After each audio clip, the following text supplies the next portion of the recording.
bubungad ka pa lang sa lugar na ito ay talagang mapapasabi ka na lang talaga ng wow.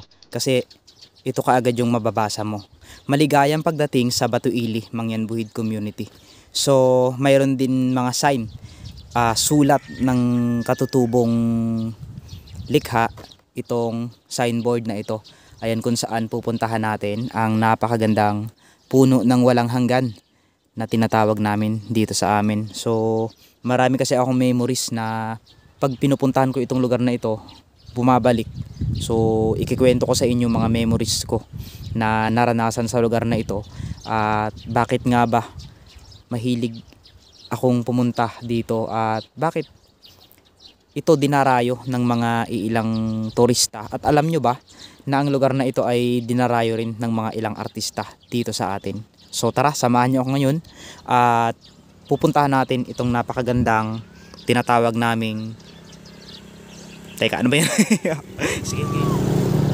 Wow, oh my god. So yan, papasok tayo ngayon sa Mangyan Communities na dito yan sa Batuili, San Jose Occidental, Mindoro. So pasensya na mga kalay, mukhang medyo maihangin sa lugar na ito. Syempre bago tayo tuluyang tumuloy sa ating pupuntahan ngayon, bonus episode na lang na dinaanan natin itong tinatawag sa amin na Batulitaw. O yun, Batulitaw pala. So ang tawag pala dito sa amin ay Batulitaw. Yan, ito na yung mga Mangyan communities, mga bahay nila dito. Ayan, dahil mga nakaraang vlog ko dito talagang pa-spot lang, hindi ako nag-explore kasi dito sa lugar na to dahil syempre malapit na rin naman sa amin. Kaya ngayon naisipan ko na i-vlog ito. Sabi ko, may mga ilan pa palang mga tao na hindi nakita itong lugar na to. Kumbaga, may mga tao pa pala na gustong makita itong lugar namin. Kaya hayaan yung i-explore ko kayo sa napakagandang lugar na ito. At hayaan kong mamangha kayo sa tinatago ng Batulitaw. Yan, Batulitaw. Bakit nga ba tinawag na Batulitaw ito? Saan yung batong nakalitaw? 'Di ba? Wala tayong kwento tungkol sa lugar na ito. Wala rin akong nabalitaan ng mga misteryo, mga kababalaghan dahil napaka-peaceful kasi. Kumbaga isa lang yung kaya kong i-recommend sa inyo.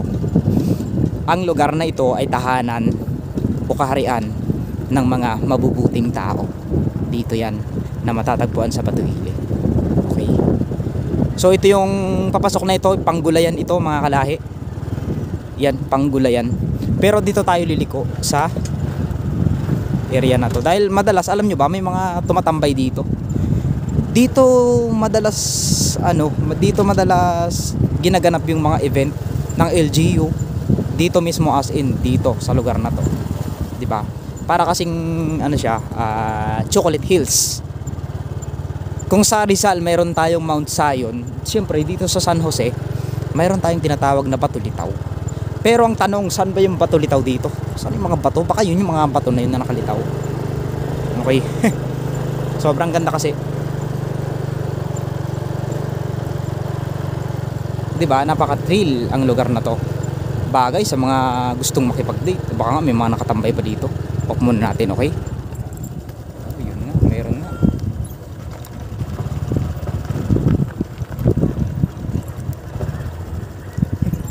Gandang tanghali, te.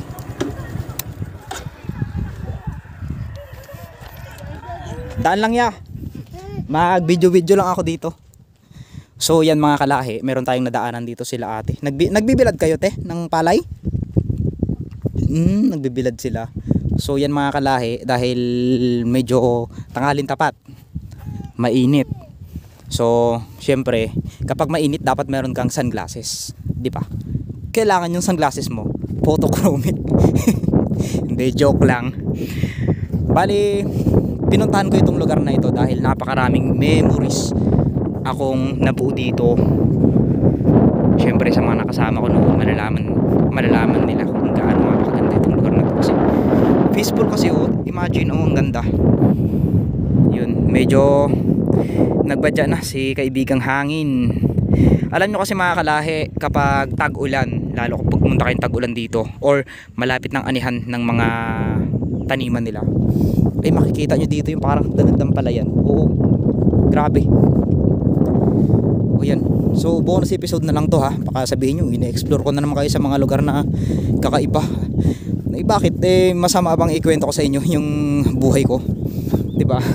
One day, buhay ko naman yung ikwento ko sa inyo. Okay.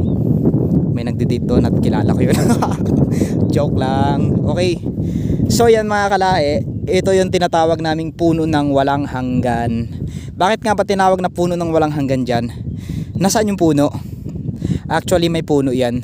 Nasira lang. Siguro dahil sa katagalan na or pinatay ng mga tao or namatay ng kusa. Ang sama ko naman sa mga tao kung pinatay nila, di ba? Kahit sino naman hindi siguro papatayin yung mga gantong gandang lugar kasi So yan mga kalahi, mayroon pa tayong mga natatagong kwento dito sa lugar na to, no? Alam nyo ba na hinahanap ko ngayon yung Batulitaw? Ngayon nagtataka ako, saan yung Batulitaw? Bakit tinawag na Batulitaw ito? Itong likod na ito, bakit nga ba tinawag na Batulitaw?